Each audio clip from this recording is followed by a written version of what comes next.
श्री दुर्गा दिव्य नमः। श्रीमद्देवी भागवत महापुराण, नवम स्कंद, 19वां अध्याय। तुलसी के साथ शंखचूर्ण का गंधर्व विवाह।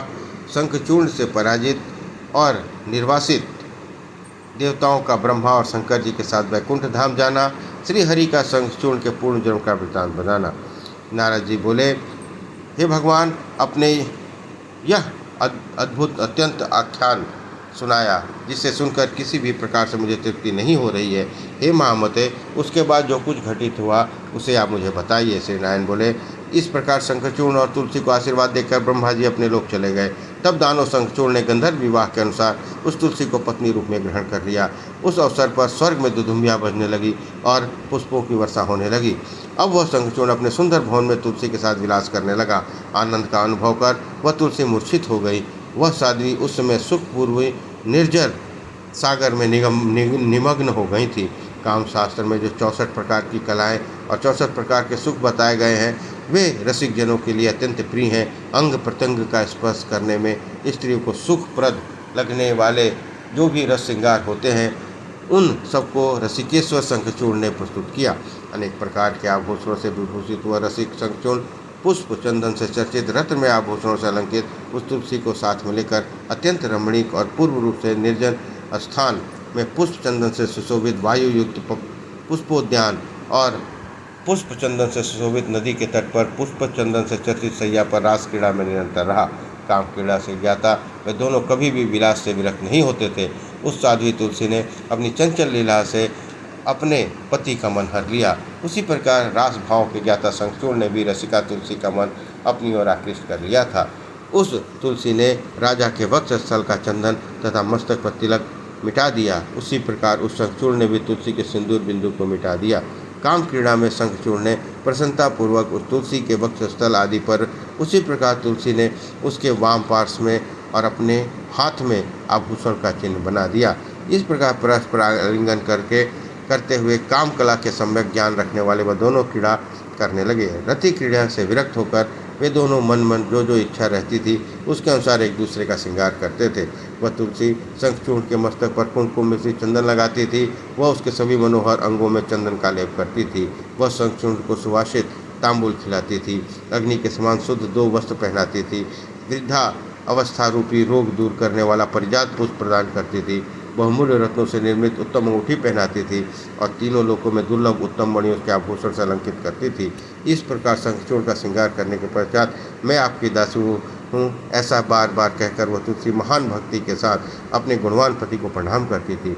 वह अपलक नेत्रों से कामदेव के समान अपने पति के मुखार बिंद की मुस्कुराती हुई बार बार देखती रहती थी। इस प्रकार शंखचूर्ण भी प्रिया तुलसी को आकृष्ट करके वक्ष में लगा लेता था और वस्त्र से ढके हुए अपने मुस्कान युक्त मुखकमल को निहारते लगता था। वह तुलसी के कठोर कपोलों तथा बिंबा फल के समान लाल ओठों का स्पर्श करने लगता था।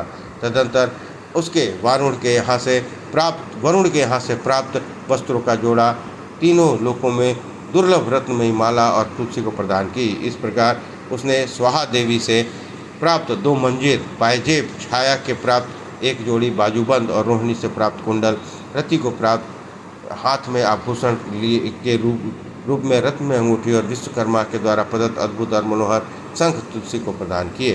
तदनंतर विचित्र कमल पुष्पों से सुसज्जित हुई अत्यंत दुर्लभ सैया तथा अन्य आभूषण प्रदान करके राजा शंखचूर्ण हंसने लगा।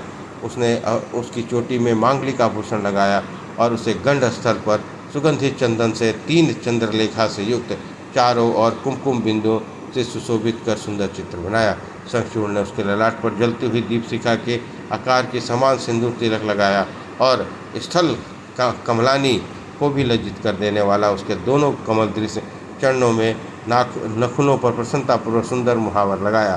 तत्पश्चात तुलसी के महावर युक्त चरणों को अपने वक्ष स्थल पर बार बार रखकर, हे देवी, मैं तुम्हारा दास हूँ, ऐसा बार बार उच्चारण करते हुए शंखचूर्ण ने रक्तमय आभूषणों से अंकित अपने हाथ में उसके अपने वक्ष स्थल पर लगा लिया।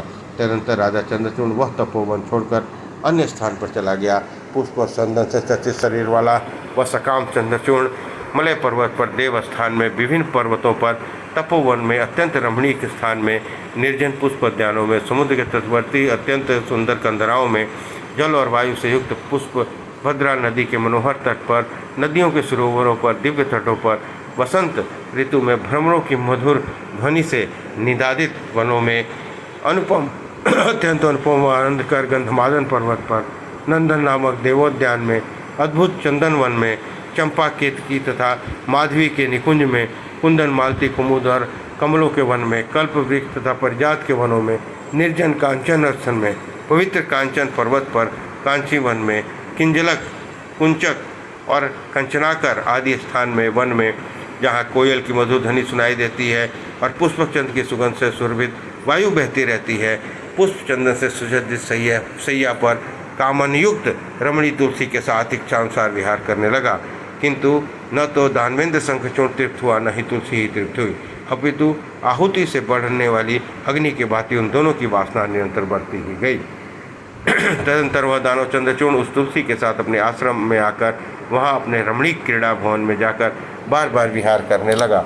उस प्रकार महान तप प्रतापी राजराजेश्वर शंखचूड़ ने पूरे एक मनवंतर तक राज्य का उपभोग किया।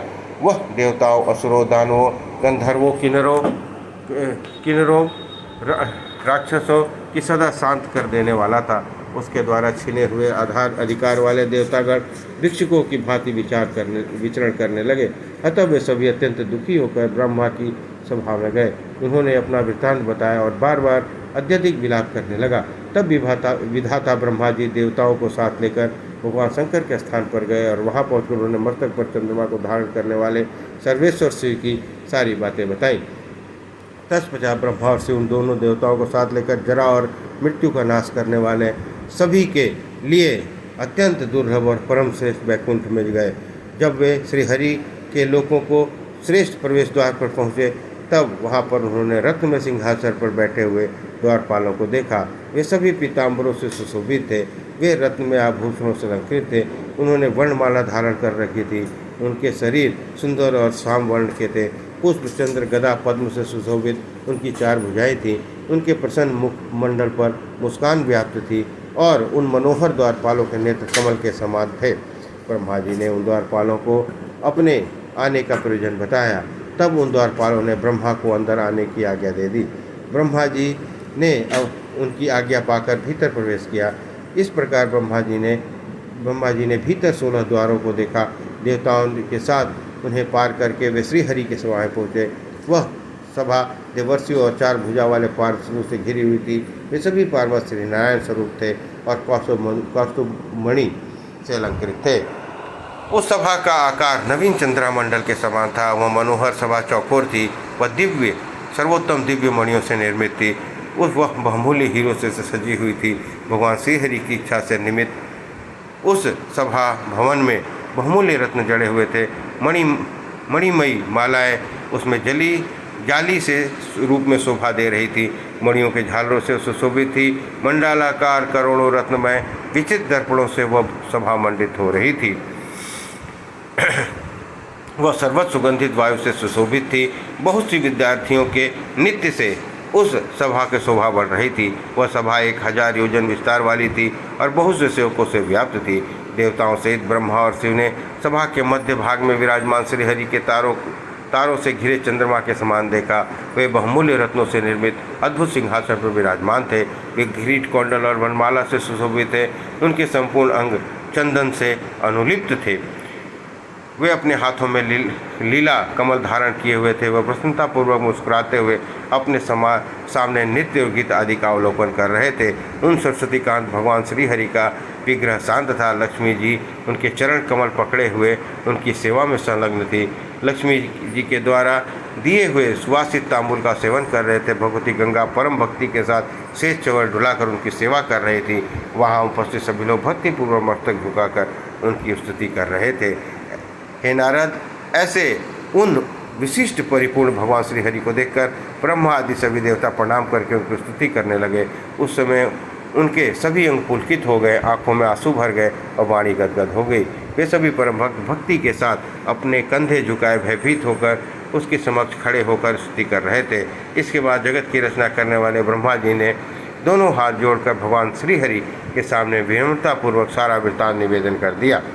उनकी यह बात सुनकर सभी अभिप्रायों को समझने वाले सर्वज्ञ श्रीहरि ने ब्रह्मा जी से हंसकर मन को मुग्ध करने वाला एक अद्भुत रहस्य कहना आरंभ कर दिया। श्री भगवान बोले, हे पद्मज, यह महान तेजस्वी शंखचूड़ पूर्व जन्म में गोप था, मेरा परम भक्त था।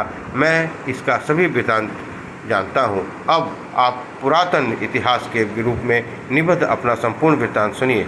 गोलोक से संबंध रखने वाला यह चरित्र पापों का नाश करने वाला तथा पुण्य प्रदान करने वाला है। सुदामा नामक यह गोप मेरा प्रधान पार्षद था। राधिका के दारुण शाप के कारण इसे दानव योनि में जन्म लेना पड़ा। एक बार मैं अपने प्राणों से भी अधिक प्रिय श्रेष्ठ विरजा के साथ लेकर अपने निवास स्थान से रासमंडल में गया था। मैं विरजा के साथ रासमंडल में गया हूँ। परिचारिका के मुख से ऐसा सुनकर कुपित हो राधिका वहाँ आ गई, किंतु उसने मुझे वहाँ नहीं देखा। बाद में मेरे अंतर्ध्यान होने और विरजा को नदी रूप में परिणत हो जाने का समाचार सुनकर राधा अपनी सखियों के साथ फिर अपने भवन चली आई। उस भवन में सुदामा के साथ मौन और स्थिर चित्त होकर मुझे बैठा हुआ देखकर देवी राधा ने मुझे बहुत भर्त्सना की। इसे सुनकर सुदामा सहन नहीं कर सका और वह कुपित हो गया। उसने मेरे सामने ही राधा को क्रोध के साथ बहुत फटकारा। यही बात सुनकर राधिका का क्रोधित हो उठी और उसके आंखें रक्त कमल के समान लाल हो गई। उसने तत्काल भयभीत सुदामा को मेरी सभा से बाहर निकल जाने का आदेश दिया। आज्ञा पाते ही प्रभुत्व से संपन्न और दुर्निवार्य सखियों का समूह उठ खड़ा हुआ और उसे शीघ्र ही सभा से बाहर कर दिया। उस समय वह सुदामा बार बार यह बोलता रहा। इस तरह उन सखियों ने सुदामा के से विवाद करने के कारण राधा और भी कुपित हो गई और उसने कुपित होकर शाप दिया, तुम दानव योनि में जन्म प्राप्त करो। ऐसा दारुण वचन कहा था। तदनंतर सुदामा उन्हें प्रणाम करके रोता हुआ अपनी तथा सखियों को कोसता हुआ सभा भवन से बाहर जाने लगा। तब करुणामयी राधा ने कृपावश उसके ऊपर फिर प्रसन्न होकर उसे रोक लिया और रोते हुए कहा, हे वत्स, ठहरो, मत जाओ, कहाँ जा रहे हो? ऐसा बार बार कहते हुए राधा व्याकुल होकर उसके पीछे पीछे चल पड़ी। यह देखकर सभी गोप अत्यंत दुखित हो रोने लगे। तब मैंने राधिका को उन सभी को समझाया कि शाप का पालन करके वह सुदामा आधे क्षण में ही वापस आ जाएगा। हे सुदामन, तुम यहाँ अवश्य आ जाना। ऐसा कहकर मैंने राधा को शांत किया। हे संपूर्ण जगत की रक्षा करने वाले ब्राह्मण, गोलोक के आधे क्षण में ही पृथ्वी लोक का एक मनवंतर का समय व्यतीत होता है। यह बात बिल्कुल सत्य है। इस प्रकार यह सब कुछ पुनर्निश्चित व्यवस्था के अनुसार हो रहा है। अतः संपूर्ण मायाओं का पूर्ण ज्ञाता महान बलशाली योगेश्वर शंखचूड़ समय आने पर पुनः उसी गोलोक में वापस चला गया।